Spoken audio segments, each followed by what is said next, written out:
Welcome back to MTN Fantasy Football. We have some starts and guys that I'm concerned about, some sits. Let's go over some news first, actually. Just go over some of the news that's came out on today, Friday, when I'm making this video. This will probably be out by Saturday. But anyway, here's the big news. Adrian Peterson is on the active roster for the Titans on Sunday night, I believe that game is. So it's probably going to be a negative game script against a dominant Rams team, of course. I would expect Peterson to maybe get 10 to 12 carries. If he finds the end zone, he's going to be worth playing. If he doesn't, probably not going to be worth playing. So pick wisely there. I'm not looking to play Adrian Peterson, but some teams have to based on their running back situations. So you could put him in there and pray for a touchdown, but it's not the best matchup for him, I will say. Damian Williams, the running back for Chicago, did not practice on Friday. Now, David Montgomery, who's now off the IR, there's some hope that he will play in this game.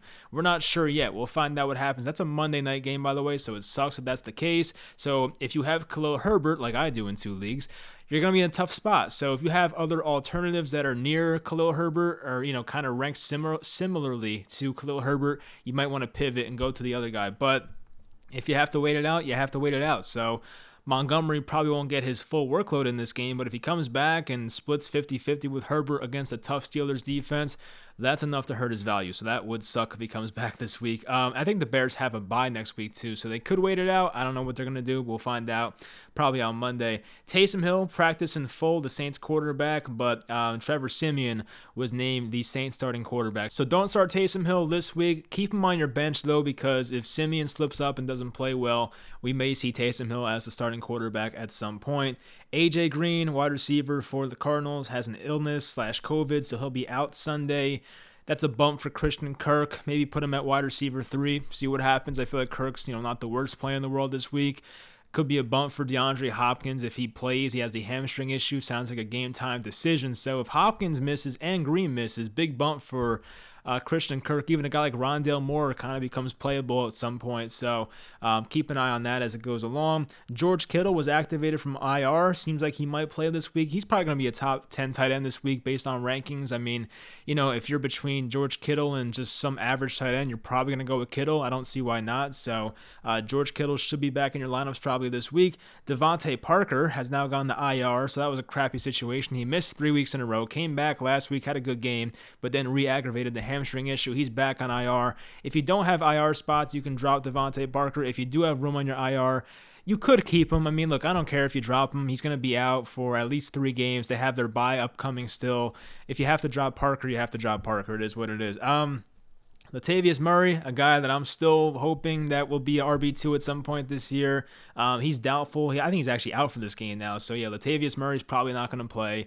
If you need a desperation flex play, maybe Devontae Freeman finds the end zone again. He did the last time Murray was out. So, I'm kind of surprised, though. I figured coming off the bye, Murray's ankle injury would be fine by now, but it's not. So, I guess, you can drop Latavius Murray if you have to.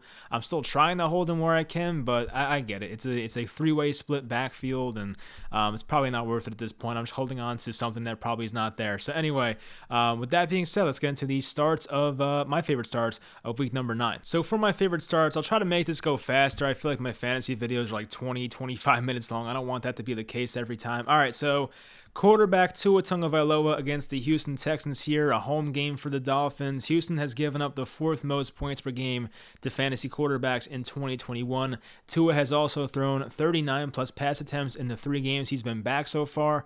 Yes, losing Devontae Parker hurts, but they should be fine, honestly. Oseki and Jalen Waddle are good options, and in 2 out of the 3 games Tua has played so far, he's had really good weeks. He played one tough defense, which was the Buffalo Bills last week. That's a tough matchup for anybody. So Tua should be good in this matchup, and I think Miami should put up over 30 points in this game, so I like Tua here as a streaming start. Next, Robert Woods, wide receiver for the Rams. Now, Woods has an injury, but he's expected to play in this game, so keep an eye on that, but he should play.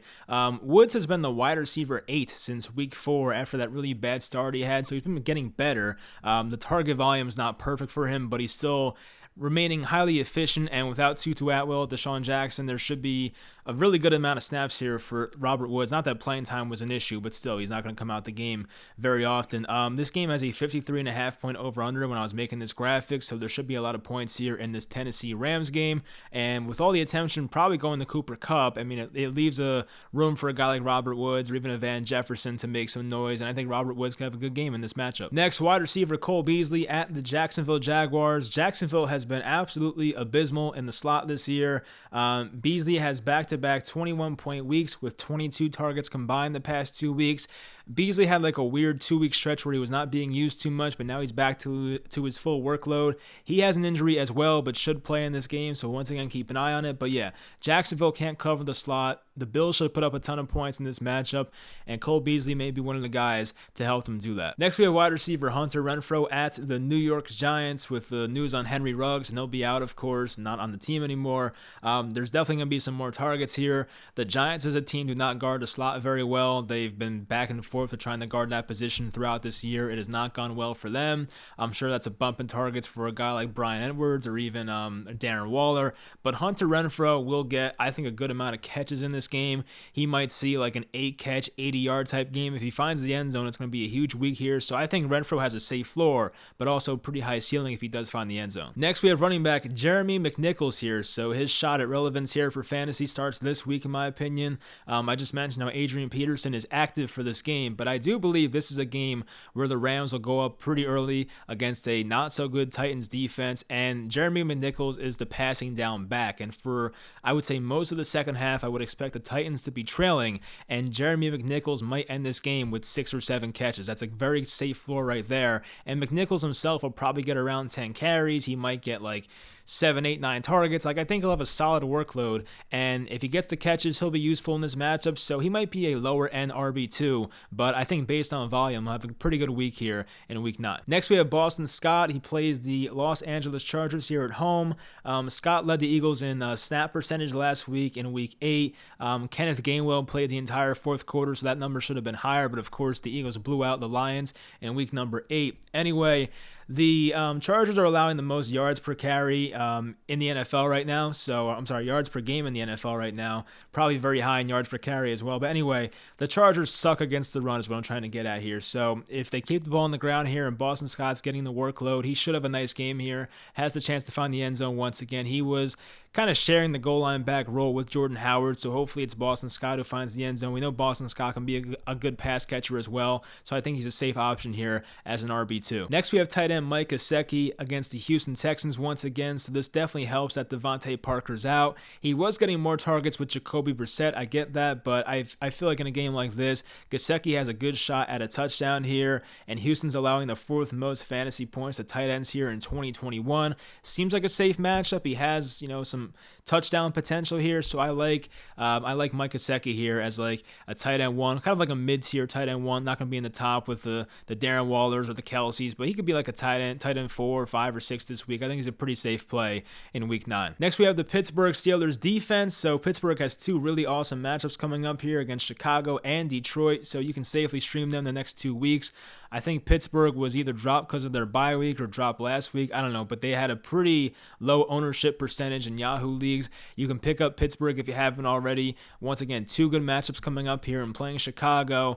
Justin Fields can definitely make some mistakes, and the Pittsburgh Steelers have been good against the run this year, so it should be a pretty safe matchup here for the Pittsburgh D. Next, we have Jerry Judy, wide receiver for the Denver Broncos. They're at the Dallas Cowboys this week. Judy played 72% of snaps in his first game back off the IR, so that was good to see. Noah Fant is going to be out this game with COVID, I believe, so more targets to go his way probably. And, while Dallas's defense has been better than we thought, their secondary is not good against fantasy wide receivers so far. So I think Jerry Judy's going to have a shot at having a nice game here. He might get 8+ targets, 8 to 12 targets. We'll see what he does with those, but Judy's a very talented guy, and Bridgewater, and later in that game, started to look his way. So that rapport is kind of being built there. And when Bridgewater was the quarterback in week 1 against the Giants, he was looking to Judy very often. So I think Judy's going to be a nice play here. You may be kind of like concerned of, should I play Judy? Should I not? I would play him. I'm starting him as a wide receiver 2 in one of my leagues. So if he sucks, I'm right there with you. So we'll go down together. Anyway, I think he's a pretty nice start here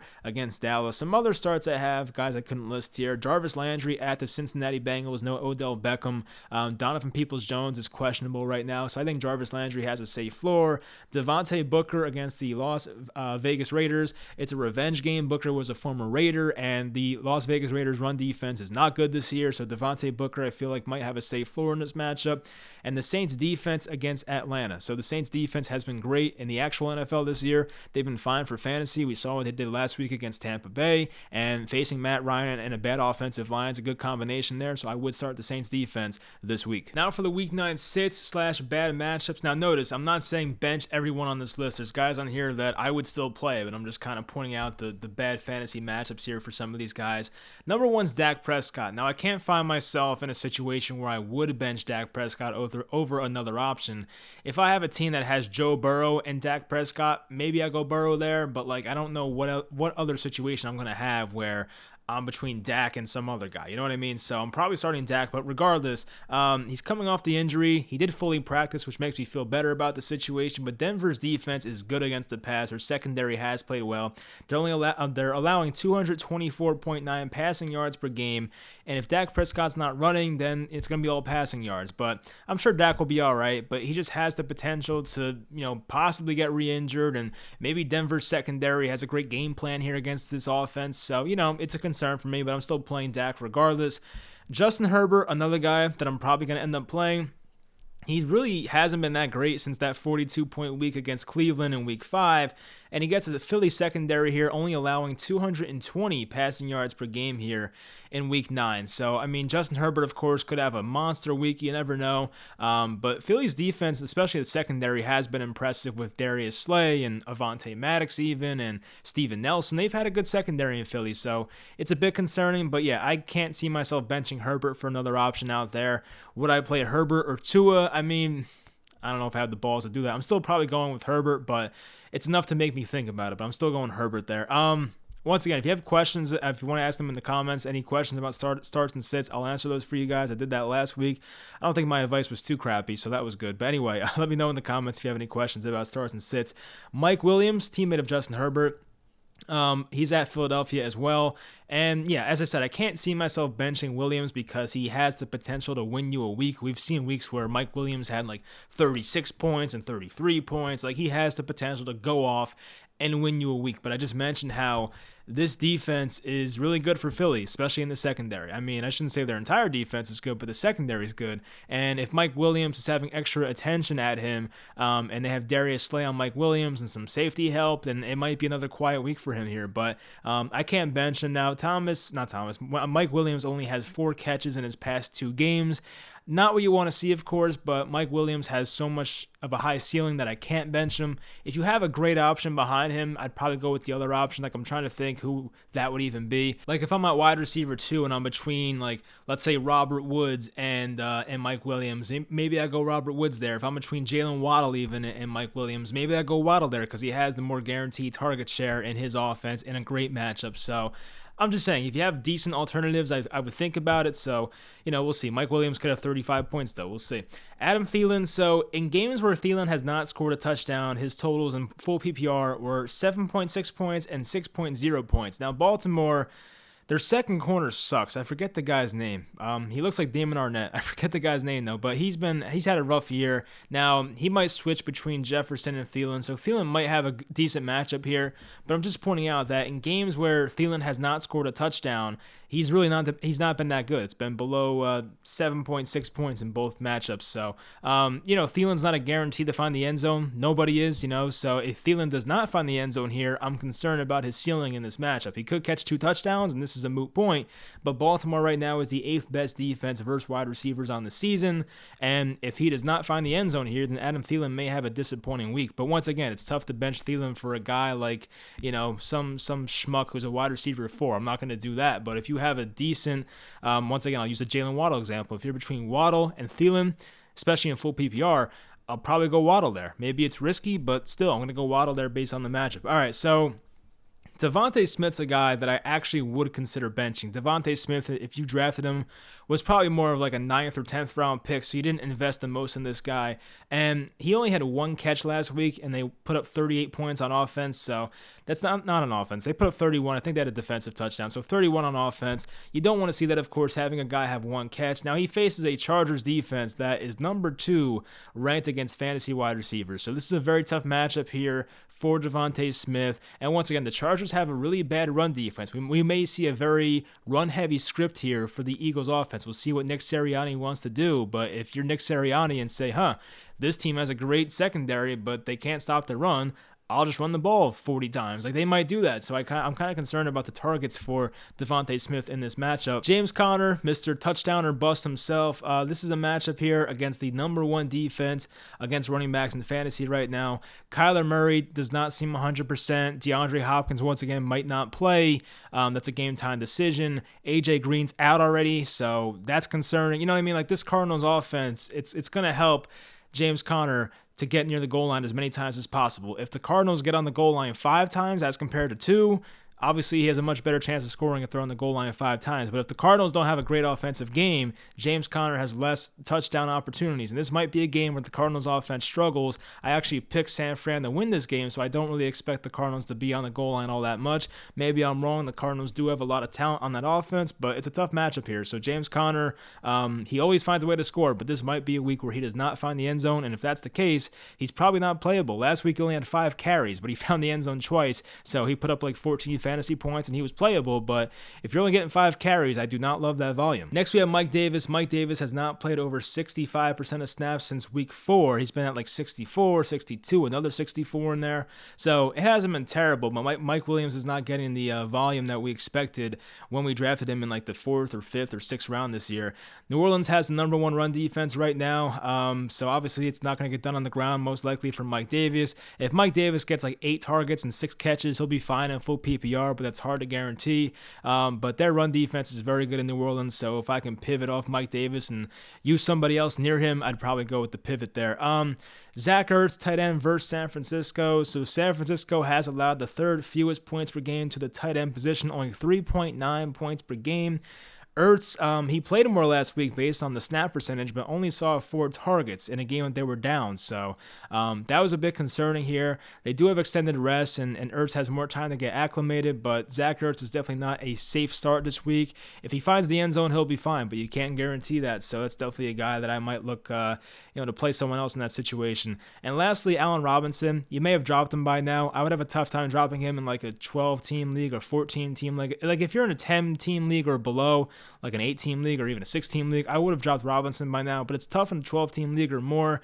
But Robinson's not a guy I want to start this week. He's had a below 15% target share in the Bears offense the past 2 weeks. You hate to see that, of course. Like the wide receiver ones on teams usually have like a 25% target share. A guy like Devontae Adams has like a 32% target share. So when you're getting 15% of your team's targets, that's not good. And obviously on a Bears passing offense, that's not good. You don't want to play that guy. And Pittsburgh is not an easy matchup as well. So those are my sits. I had a couple other, I think, listed here. So I have concerns with A.J. Brown. I think A.J. Brown practiced fully on Wednesday and Thursday and then was limited on Friday. So you don't want to see a late injury in the week pop up here. I think it was a knee issue, so he'll probably play. But A.J. Brown matched up against Jalen Ramsey for a full game is not what you want to see. Maybe Ramsey switches off between him and Julio. That would help. But yeah, A.J. Brown's tough to bench, though. I can't bench him because he could just have one play for 60 yards and a touchdown, and his week is safe. Kind of like DK Metcalf a few weeks ago when he had that like one catch game for 70 yards and a touchdown. I forget who they played, but I think it might have been the Saints actually. But yeah, it could be like a Metcalf type game. Khalil Herbert at Pittsburgh. So especially if David Montgomery plays in this matchup, Herbert's going to be tough to start. I might be in a situation once again where I have to play him because, as I said earlier, this is a Monday night game for the Bears. So if you have Herbert in right now, put him at your flex spot and, see what happens. Like don't put him at your running back spot. Put him at your flex spot, open up your options. But if David Montgomery comes back, that's going to hurt. But if David Montgomery does sit out this game and doesn't play, it's going to be all Khalil Herbert because, once again, Damian Williams did not practice on Friday. Maybe he misses this game. If Montgomery sits out in this game, it could be like 98% of snaps for Khalil Herbert. So that would be a great opportunity, of course, based on volume. He might get like 25, 26 touches. I want to look up the Bears' schedule, actually, because I think they have a bye here coming up next week. We'll see. Nope, that's not Dave Montgomery. That's DJ Montgomery. Yeah, so they have a bye in week 10. So if you're the Bears, do you want to rush back? Well, I don't know if rushing back's the right word, but do you want to bring David Montgomery back and potentially re-injure himself just for one game? Like, I don't know if you want to do that. So maybe they hold him out till after the bye. But if Montgomery plays, I don't feel as great about Khalil Herbert, but you unfortunately may have to play him based on that game being a Monday night game. So anyway, that'll do it for this video. If you have questions, leave them in the comments. I'll be glad to answer them and try to give you my best advice. Hopefully you guys enjoyed, and I will talk to you guys next time.